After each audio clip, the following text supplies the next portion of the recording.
This is nice. I like it. It looks good. But I like this better. Or even this. I like this better.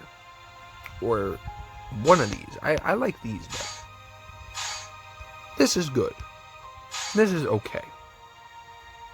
This is great. This is fantastic. It's crazy to see that the once mighty Rinoa has fallen from grace. And let me explain why. So we're just gonna jump right into it. We're gonna jump straight into talking about Rinoa. So all Rinoa got was a level 70 awakening and an EX plus. What does that EX plus give her? So there is this neat little thing that it does give her though, where if you are in Angelo form and you go to use her EX, it will grant her Angel Wing Meteor Angelo. Now, it doesn't do anything different besides granting her a frame buff called Seething Power, which that Seething Power is a Bravery gen. Cool. What's that Bravery gen gonna do for Rinoa? More damage. Okay. What does the rest of her EX do? Damage potencies increases up to 1500. What is that gonna do for Rinoa? More damage. Okay. And at 3 out of 3, along with 1500, with a rough around 1500 brave damage potency, she also gets to gain brave based off the damage dealt off of her first and second HP attack of her EX. Cool. What does that do for Rinoa? More damage. Do you understand what I'm getting at here? Because if you don't, I'll just put it out like this. Yay, cool, more damage, but what about, better healing? What about better Angelo damage? What about not dying? So my problem with Rinoa's EX Plus is Rinoa's EX Plus didn't do anything to solve the prior issues that she had before. Now, when she came out in the EX era, it was all fine, hunky-dory, and dandy, because you know what? That was the EX era. And the damage that she did back in the EX era just kind of slapped bosses right across the face and put them down and pretty much killed them. This is not the case anymore. This is the Chaos era, and we have seen already plenty of boss shenanigans where they'll jump to extremely high amounts of brave, or regain brave, or they don't even care if they're at 0 brave, they'll just do an AoE HP attack and fucking kill you. Rinoa's glass cannon style of play, unfortunately, does not fit the Chaos era. Now, I'm being harsh and I'm being critical right now, only because I did want to see a little bit more come from Rinoa. And we will see that when she gets her LD, like a year from now, for the global version, and she gets a rework then. So, it really does pain me to say, because when Rinoa came out in the EX era, she had one of my highest praises. Like, I may have not pulled for her, as you could see. I did not touch her, even when she came out in the EX era. But she had one of my highest praises. I praised her and Golbez like they were the king and queen of the game. Because back then, they essentially were. As it stands now, like, if I were to tell you who you should play between the two of them now, it's definitely Golbez. Because at least Golbez has the HP to boot and isn't gonna fucking die. You can build around the fact that Rinoa's glass cannon style of play. You can build around that. And you can bring 2 healers, whatever you need to do to get the job done. But then you're sacrificing total party comp just to supply for Rinoa, when we already have DPS units like Arania, and a pseudo DPS unit, Zac, who can do almost everything that Rinoa can do. Zac doesn't have splash, but it can do almost everything Rinoa can do and supply so much more to the party. Rinoa just brings straight damage while having to worry that her health is at a point where she's not gonna fucking die. And that's my biggest problem with Rinoa, is like, the Chaos era is not suited for that. Bosses will take advantage, and they have already plenty of times. Like, I'm sure we have all experienced that a boss just does not care how much HP you're at. They will pretty much either nearly one-shot you or will one-shot you. And Rinoa is just making it that much easier for them to do so. So, my verdict for Rinoa is an obvious no. Not right now, anyway. Rinoa is still a character that you can use. Obviously, her upgrades did make her viable for the Chaos era. But it doesn't... It's still, in my eyes, it still is not suited for the Chaos era.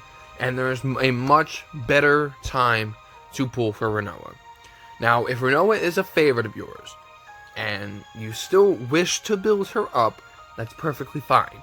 Just understand that you will need to compensate for her tremendously. You're gonna want characters that supply the HP regen, burst heals. You're gonna want to make sure she's at full HP, or damn near it, most of the time. You want to build around that.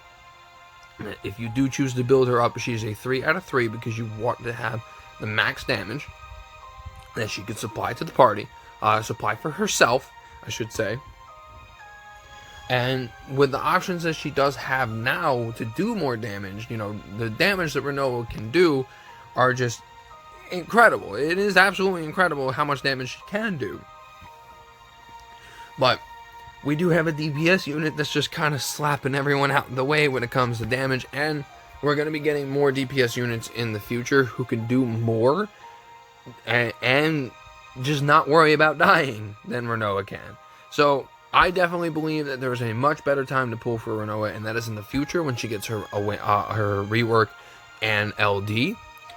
She is still a character you can pull and use if you do choose to, but just make sure that you are compensating for the fact that you're gonna need the team to play her. She's not a character where you can just slap into any team and she'll work perfectly fine. Even though she does have her own self-sufficient heals, you'll be sacrificing a ton of damage with Angelo Cannon because that form's damage is just not there. You want to make sure that you are bringing the proper team to keep Rinoa healthy. Just keep that in mind if you do still choose to pull for her.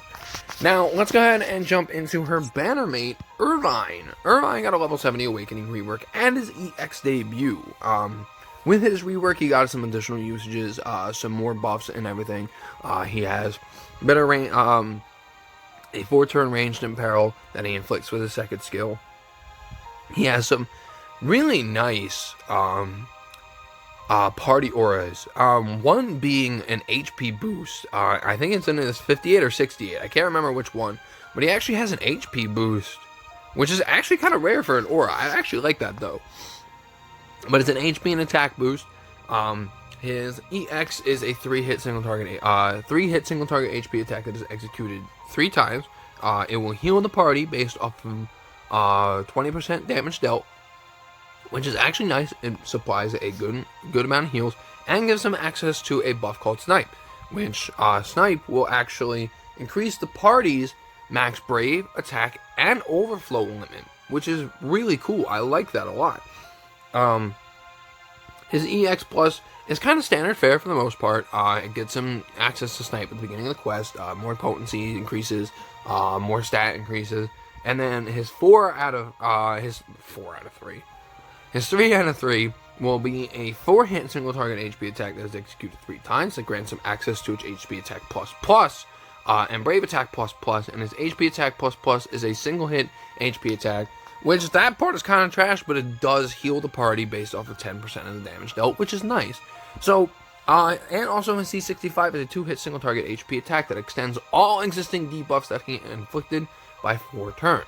So that inflicts with his ranged imperil and his debuff, and his defense down debuff that he does inflict with, I think it's his first skill. But yeah, so that's pretty much it for Irvine. So Irvine is actually the king of this month, and here's why. So most of our DPS that came out this month are actually ranged units. We have, even though what I said about her, we have Rinoa, we have Arania, we had King, and those are some of our best DPS units that we have all gotten this month. And you know what Irvine does? He boosts them with ranged imperil. Not only that, He does have some he has a good defense down to help do more damage. He has burst heals for the team. He has good auras for the team. You know, the thing with Irvine is he may not be the most damaging unit, but he has a lot of great things to help supply the party and make it so you can use a ranged cast of characters and bring them to a specific fight. Even if they resist range, he has the ranged and peril to help negate that, and you can bring them to that fight. I still would not recommend that, because there are better teams that you could bring against bosses that resist range, but I'm gonna be honest, there are so far and few in between bosses that actually resist ranged itself, besides some FEOD bosses, that you can just open up a can of whoop ass on him with this man. Now, with all that said, is he important for the Chaos Era? No. Irvine is not important for the Chaos Era, but he is still an underrated character that I feel is almost important for the Chaos Era, because everything he brings to the party is actually really nice, and he does a good amount of damage. He's not a specific DPS unit, but he does a good amount of damage. He helps out the party. He has the Imperil. You know, he is a character that you can slap onto a specific team and help out, or even if you don't bring him to a ranged specific team, he can still help out with the buffs and everything that he does apply to the team. So I'm going to give Irvine an almost important for the Chaos Era. He is definitely a fun and underrated character in my eyes that can actually assist a lot of party comps and assist specific range comps. I would say his really only downside in that, though, specifically, is that specific ranged characters are the least amount of characters that we have. We have more melee and magic, straight melee and magic damage more so than we do have ranged.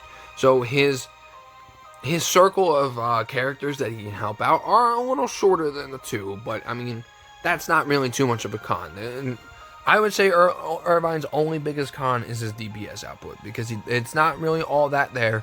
He can do damage, but it's just not like something like, hell, I'm not gonna compare him to like Arnie and Zag, because that's a rough comparison. It's nothing like a DPS unit like Sephiroth or Golbez, but the damage is still there. He can supply the damage when needed. He can open himself up to do more damage with his ranged and peril. And yeah. So I'm going to give Irvine an almost important for the Chaos Era. If he is a favorite of yours, or if you still choose to build him up anyway, Irvine is a 3 out of 3 build, because you want, pretty much essentially his 3 out of 3 is stacked, because you want the 4 hit and you want the access to the HP attack plus. Even though it doesn't do more damage, it still offers burst heals to help out the team. So that'll pretty much do it for this one, guys. Just a rough recap. It is a no for both of them and almost for Irvine, and they are both 3 out of 3 builds. There's a much better time to pull for Rinoa, and that is in the future when she gets her rework and LD. But if you still choose to pull for them because they are your favorites, by all means, good luck. I hope you do pull either both of them or one of them, whoever you're aiming for, and whatnot. I will say though, however, going out on this video, there are still 2 banners live currently that I do think deserve your gems. Way more than these 2, but again, that is always up to you, and it is always up to any player. So choose who you want to pull for, and if it is these 2, good luck and have fun. But that'll pretty much do it for this video, guys. Thank you so much for watching, and I'll see you in the next one.